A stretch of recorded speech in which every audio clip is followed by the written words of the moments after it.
តោះបងប្អូនយើងទាំងអស់គ្នាថ្ងៃនេះយើងនឹងមកតអំពីមេរៀនយើងកាលពីវគ្គមុនចូលដល់វីដេអូទី2នេះយើងនឹងនិយាយអំពីប្លុក menu home ប្លុកនៅក្នុង menu home យើងឃើញមានដូចជាប្លុក font ប្លុក paragraph ហើយនឹង style ជាដើមអញ្ចឹងថ្ងៃនេះយើងនឹងនិយាយអំពីប្លុកនៅក្នុងប្លុក font នេះដែលមានអ្វីខ្លះនៅក្នុងហ្នឹងដោយមានដូចជាការពើរីកព្រមអក្សរដាក់ style អក្សរលេងពណ៌អក្សរហើយដាក់អក្សរនឹងឲ្យក្រាស់ដិតឬក៏ព្រិចព្រមអីចឹងទៅអញ្ចឹងរាល់ពេលការរចនាអក្សរទាំងអស់របស់យើងនេះបើបងប្អូនអត់ select លើអក្សរទេអក្សរគឺមិនអាចកែកុនបានទេខ្ញុំឧទាហរណ៍ថាខ្ញុំដាក់ម៉ៅគ្រាន់តែឲ្យចេញសញ្ញាអញ្ចឹងចុះអញ្ចឹងឧទាហរណ៍បងប្អូនចង់ព្រិចគឺវាព្រិចបានតែមួយពាក្យនឹងទេណាវាមិនបានទាំងអស់ទេវាបានតែត្រង់ចន្លោះមួយពាក្យដែលយើងបានដាក់ឲ្យវាដើរលោតនៅចំកដាលក្នុងពាក្យហ្នឹងហើយយើងដាក់ក្រៅវិញគឺអត់មានប្រែអីទាំងអស់ណាបងប្អូនតែបើយើងដាក់នៅក្នុងពាក្យមួយហ្នឹងមួយពាក្យហ្នឹងសញ្ញាអសេហ្នឹងគឺយើងអាចកែកុនបានតែមួយពាក្យហ្នឹងទេអញ្ចឹងដើម្បីកែកុនបានទាំងអស់បងប្អូនលុះត្រាតែ select ទាំងអស់និយាយទៅយើងចង់កែអក្សរមួយណាយើង select លើអក្សរហ្នឹងឥឡូវខ្ញុំចង់កែទៅលើអក្សរម្ដងទាំងអស់ដំបូងយើងមកស្គាល់អំពីការដាក់ font នេះសិនបងប្អូនត្រូវចុចលើកន្លោននេះដើម្បីបដូរ font អក្សរណាដើម្បីបដូរ font អក្សរអញ្ចឹង select លើអក្សរទាំងអស់ហើយយើងអាចរើស font បានហើយ font អក្សរ style ផ្សេងបងប្អូនស្រឡាញ់ style មួយណាយើងអូសរមើល style មួយនឹងណាមាន style ជាច្រើនអក្សរមាន font ជាច្រើនដែលឲ្យយើងដាក់ណា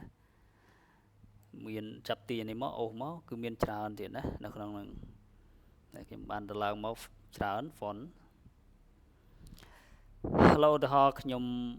ស្រឡាញ់ font រាជិនីខ្ញុំចង់ដាក់ font រាជិនីអង្គរនេះអញ្ចឹងខ្ញុំចុចមកលើ font រាជិនីអង្គរមកវានឹងបដូរទៅជា font ផ្សេងទាំងអស់នេះត្រង់ចំណុចកន្លោនខាងលើនេះគឺការដូរ font ចំណុចបន្ទាប់គឺត្រង់ចំណុចក្បែរនេះយើងចុចមកលើវាយើងអាចបដូរជាទំហំអក្សរបានណាកន្លែងបដូរទំហំអក្សរនេះគឺនៅក្បែរ font ជាប់ពីលើគ្នានឹងឯងអញ្ចឹងបងប្អូនចង់បានទំហំប៉ុណ្ណាអានឹងបងប្អូនជ្រើសរើសយកទំហំប៉ុណ្ណឹងទៅចំពោះ default របស់វាមានពីទឹមលេខ8ដល់លេខ72តែបើបងប្អូនអត់ពេញចិត្តទំហំប៉ុណ្ណឹងចង់បានធំជាងនឹងទៀតបងប្អូនអាចចុចលើនេះហើយយើងវាយលេខបញ្ចូលតែម្ដងវាយជាលេខបារាំងបញ្ចូលមកហើយ enter ទៅវានឹងធំតាមហ្នឹងហ៎បងប្អូនឃើញទេធំតាមហ្នឹងហ៎វាធំឡើងប៉ុណ្ណាប៉ុណ្ណីចែកกระดาษប៉ុណ្ណាប៉ុណ្ណីអញ្ចឹងខ្ញុំចង់យកទំហំប៉ុណ្ណេះងាយស្រួលបងប្អូនមើលគ្រាន់តែឲ្យប្រាប់ឲ្យដឹងថាកន្លែងហ្នឹងជាកន្លែងបដូរទំហំអក្សរបាទខ្ញុំយក24ចុះឬក៏ថាមួយទៀតបើបងប្អូនអត់ចង់ដូរទំហំកន្លែងហ្នឹងទេយើងអាចចុចមកលើអក្សរ A ទូច A ធំនេះក៏បានដែរខ្ញុំចុច A ទូចនេះវារួមតូចចុច A ធំនេះវានឹងរួមធំណាវារួមធំអញ្ចឹងវាផ្លាស់ប្ដូរម្ដងពីទំហំណាបងប្អូនឃើញទេ28យើងចុចអានេះដកទៅ26ដកទៅ24អញ្ចឹងវាបដូរម្ដងគឺពីទំហំនឹងចុចនៅលើហ្នឹងទូចធំបានដូចគ្នាចំណុចបន្ទាប់ត្រង់កន្លែងពាក្យអក្សរ B អក្សរ B នេះគឺមានន័យថា bold ហ្នឹងគឺយើងចង់ឲ្យអក្សរហ្នឹងវារីកដិតធំជាងមុនឧទាហរណ៍ខ្ញុំចុចលើហ្នឹងគឺអក្សររីកធំជាងមុនហើយចង់ឲ្យវារួមមកវិញឲ្យវាស្ដើងមកវិញយើងចុចដកអាហ្នឹងទៅវានឹងស្ដើងមកវិញហើយ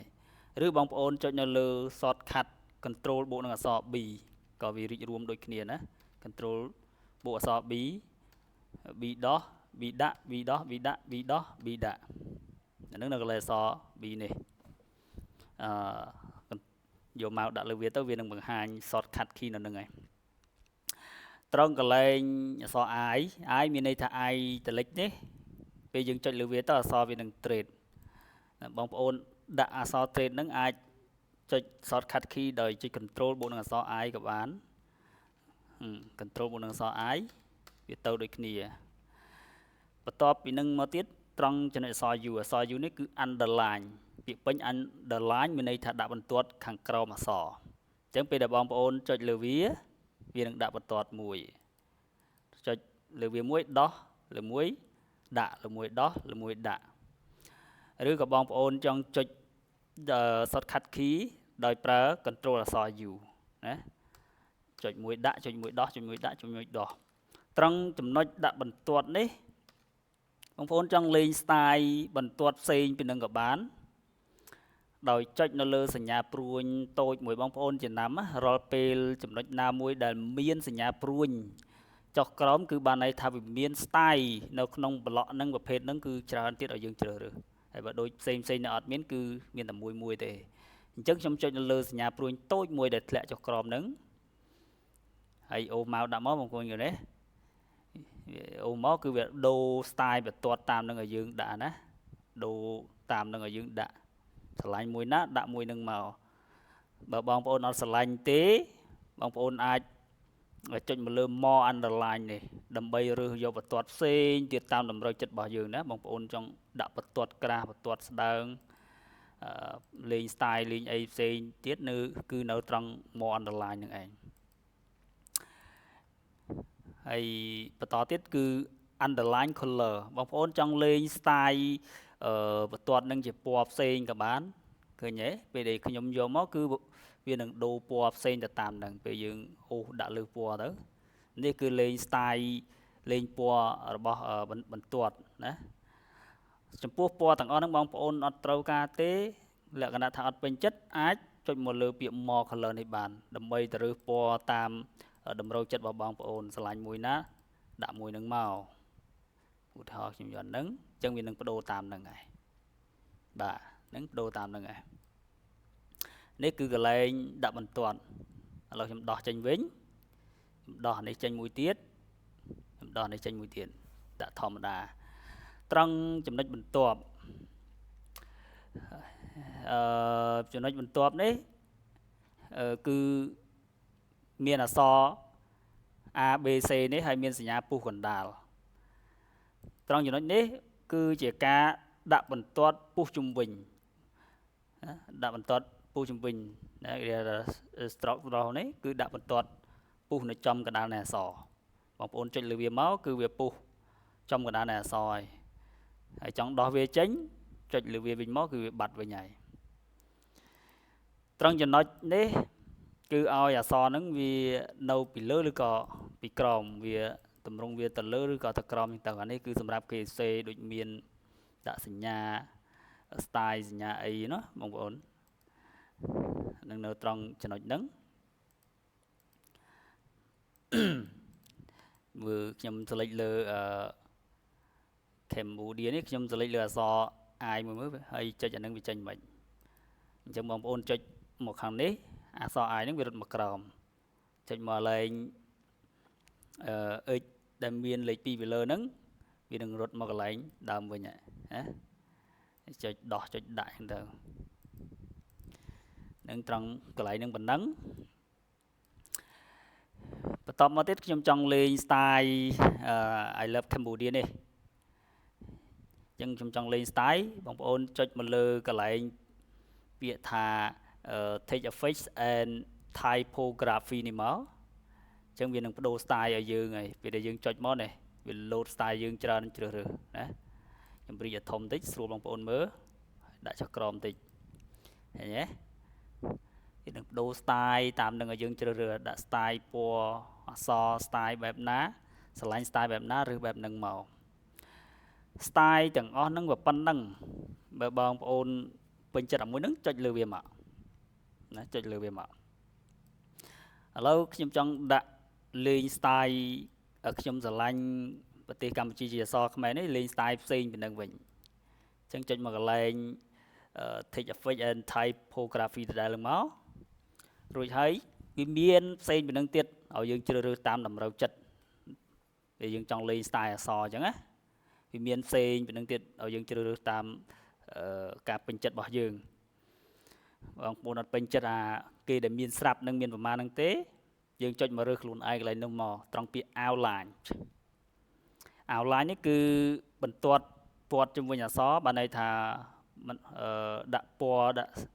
ណ៌នឹងឯងគឺនៅខាងក្រៅអក្សរប៉ុន្តែវានៅព័ទ្ធជុំវិញណានេះ outline ឃើញទេពេលដែលខ្ញុំយកដាក់មកអក្សរគឺវានៅព័ទ្ធជុំវិញហើយមានជាច្រើនទៀតណាមានមក outline បងប្អូនអាចមើលតាមនឹងទៅកុំអុយវីដេអូវែងបងប្អូនអាចមើលតាមនឹងហើយអាចចុចទៅតេស្តមើលសាកមើលខ្លួនឯងកន្លែងនេះដាក់ផ្ទៃព័ទ្ធសងខាងហ្នឹងជាទំហំទៅតាមការចង់បានរបស់យើងខ្ញុំដាក់ប៉ុណ្ណេះហើយខ្ញុំសាកលេងម្ដងទៀតណាចុចមកលើ outline វាបានប៉ុណ្ណេះនេះគ្រាន់តែបង្ហាញបងប្អូនទេខ្ញុំអត់ដាក់ទេនេះ style ដែលព័ទ្ធជុំវិញនឹងទៀតបងប្អូនចង់លេង style បន្ទាត់នឹងបែបណាបន្ទាត់ដែលព័ទ្ធជុំវិញគឺវាចេញបែបហ្នឹងទៅចំណុចបន្ទាប់ត្រង់ពីសាដូនេះគឺដាក់ស្រមោលចាំងណាស្រមោលចាំងជះយើងឃើញស្រមោលណាខ្ញុំដាក់ outline នេះចុចយកពណ៌អក្សរសិនឲ្យឃើញស្រមោលស្រួលលេងសាដូណាសាដូបងប្អូនឃើញស្រមោលរៀងខ្មៅព័ទ្ធជុំវិញអក្សររៀងជះទេតែមុនស្រមោលចាំងណាឃើញទេពេលអូសមកដាក់នៅលើ style ផ្សេងវាលោតបដូរតាមនឹងហើយដូចនេះជះខ្លាំងជះចេញទៅក្រៅទៅក្រោមខ្លាំងមែនតើណាចឹងនេះត្រង់សាដូនេះគឺកន្លែងដាក់ស្រមោលអក្សរមួយទៀត reflection នេះគឺដាក់អក្សរចាំងជះបច្ច្រាស់អីចឹងទៅនេះយើងអាចលេងតាមនឹងគីឡូត្រង់គីឡូនេះក៏ដាក់ style អក្សរពណ៌អក្សរជះចេញក្រៅដែរគីឡូណាគីឡូហើយមានគីឡូ option មាន more គីឡូ color ផ្សេងទៀតណាដែលបងប្អូនមិនពេញចិត្តអីចឹងអាចទៅចូលរើសបន្ថែមទៀតពណ៌ផ្សេងនឹងគេដាក់ឲ្យមានជម្រើសត្រង់ទាំងអស់ហ្នឹងណាត្រង់ទាំងអស់ហ្នឹងបាទសម្រាប់ឲ្យបងប្អូនជ្រើសរើសមើលទៅអត់ស្អាតទេប៉ុន្តែគ្រាន់តែជាការបង្ហាញបងប្អូនឲ្យស្គាល់ដើម្បីចូលទៅលេង style លេងអីនៃអក្សរទាំងអស់ហ្នឹងបានណាខ្ញុំដាក់មកធម្មតាវិញអត់ដាក់ពណ៌ទេដើម្បីយើងស្រួលបញ្យល់ទៅចំណុចបន្ទាប់ត្រង់ចំណុចបន្ទាប់ទៀតគឺអក្សរមានអក្សរ A B នេះហើយមានសញ្ញាជក់ហើយមានពណ៌លឿងនៅពីក្រោមអាហ្នឹងបានន័យថា thick highlight color ដើម្បីដាក់ highlight ហ្នឹងទៅឲ្យអក្សរដាក់ highlight ហ្នឹងទៅឲ្យអក្សរតែមិនមែនពណ៌អក្សរទេណា highlight ហ្នឹងគឺនៅពីខាងក្រោយអក្សរនេះខាងក្រោយអក្សរឥឡូវឧទាហរណ៍ខ្ញុំចុចលើវាបន្តមកដាក់ចង្អុលទៅចំពណ៌ណាមួយវានឹងបដូរពណ៌ពីខាងក្រោយអក្សរណានេះ highlight ទៅលើអក្សរបងប្អូនឃើញទេនេះជះពីខាងក្រោយមកខាងក្រោយអក្សរហ្នឹងមកចំណុចបន្ទាប់ទៀតអក្សរ A ដែលមានពណ៌ក្រហមពីក្រោមគឺជាការដាក់ពណ៌អក្សរផ្ទាល់តែម្ដងបានន័យថាដាក់ពណ៌អក្សរខាងក្នុងតែម្ដងបរិចតិចទៀតមើលឲ្យវាធំហ្មងប៉ុណ្ណេះចុះដាក់ឲ្យធំត្រឹមស្រឡាញ់នឹងថ្មងស្រួលមើលកន្លែងនេះគឺដាក់ពណ៌ទៅលើអក្សរបងប្អូនចុចអក្សរ A ដែលមានពណ៌ក្រហមពីក្រោមហ្នឹងហើយយកមកដាក់ទៅគឺអក្សរហ្នឹងវាដូរពណ៌ទៅតាមហ្នឹងណាដូរពណ៌តាមហ្នឹងខ្ញុំសាកដាក់ពណ៌នេះមើលហ្នឹងអញ្ចឹងកន្លែងនេះកន្លែងដាក់ពណ៌អក្សរហើយផ្សេងទៀតនេះកន្លែង sentence case កន្លែង upper case អីទៀតទេអានឹងសម្រាប់កម្រិតលក្ខណៈរៀងជ្រៅដែរលុះត្រាតែមានអត្ថបទរៀងវែងរឿងអីហ្នឹងទៅអានឹងស្រួលបង្ហាញបងប្អូនកន្លែងនេះណាកន្លែង sentence case lower case upper case ដាក់អក្សរធំទាំងអស់អក្សរតូចទាំងអស់ហើយនេះជាប្រយោគនេះបាទកន្លែងនេះអត់មានអីទេគាត់ណាដាក់វាជំរះវាមកដូចដើមវិញទេកន្លែងនេះណា clear all formatting អានេះ clear all formatting ហ្នឹងពេលដែលបងប្អូនចុចទៅលើនឹងទៅគឺវាទៅជាទម្រង់ដើមទាំងអស់តាំងពីទំហំរបស់វាដែលយើងធ្លាប់ដាក់ប្រមាណហ្នឹងក៏វាទៅជាទម្រង់ដើមហើយ font ដែលយើងធ្លាប់ដូរហ្នឹងក៏ទៅជាទម្រង់ដើមដែរពេលយើងចុចមកគឺវាទៅជាទម្រង់ដើមទាំងអស់ហ្នឹងនៅត្រង់ហ្នឹងណាបងប្អូនទាំងអស់គ្នាបាទអញ្ចឹងនៅត្រង់ block ម្ដុំនៃfont របស់យើងស្ថិតនៅក្នុង menu home នេះគឺមានប៉ុន្មានតែប៉ុណ្ណេះទេបងប្អូនទាំងអស់គ្នាសង្ឃឹមថាបងប្អូនទាំងអស់គ្នានឹងយល់ហើយសម្រាប់បងប្អូនដំបូងហ្នឹងអាចចុចទៅ search មើលបន្ថែមទៀតលេង style តាមការចង់បានរបស់បងប្អូនដើម្បីជាការរីកចម្រើនទាំងអស់គ្នាអញ្ចឹងនៅក្នុងវីដេអូនេះក៏បញ្ចប់ប៉ុណ្ណឹងចុះបាទសូម